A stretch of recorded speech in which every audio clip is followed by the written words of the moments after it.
নমস্কার বন্ধুরা, আজকে আমি বানাবো চালের পাঁপড়। এক বাটি চাল গুঁড়ো নিয়েছি আর একটা জায়গা নিয়েছি, চাল গুঁড়োটা ঢেলে দেবো। আর এই পাঁপড় করার জন্য 10 বাটি জল লাগবে। এই বাটির মাপ করেই জলটা দিতে হবে। প্রথমে আমরা 5 বাটি জল দেবো। 5 বাটি জল দেওয়া হয়ে গেছে। এটা ভালো করে এবারে এটা ফেটিয়ে নিতে হবে। এভাবে ফেটিয়ে নিয়েছি, এই দেখো ভালো করে এটা ফেটানো হয়ে গেছে। পরে এটা গরম করতে হবে, গলাটা নাড়তে হবে, নাহলে নিচে বসে যাবে, ভালো পাঁপড় হবে না। কোনটা এরকম মোটা হয়ে আসবে। এরপর আমি 5 বাটি আরও 5 বাটি এটা জলটা দিয়ে দেবো। এই যে 5 বাটি জলটা দিয়ে দেবো। এর সাথে পরিমাণ মতো নুন দেবো, একটু গোটা জিরেও দেবো, কুড়িয়ে রাখা লঙ্কা দেবো আর ধনে পাতা কুচি দেবো।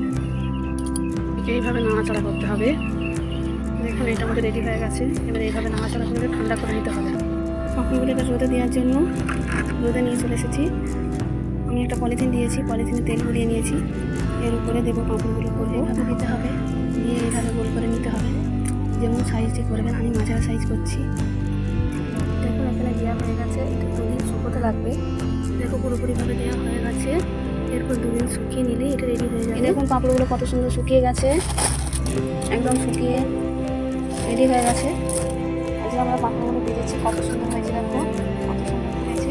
বন্ধুরা, ভিডিওটা যদি ভালো লেগে থাকে লাইক এবং সাবস্ক্রাইব করবেন আর আপনারা বাড়িতে করে খেয়ে দেখবেন।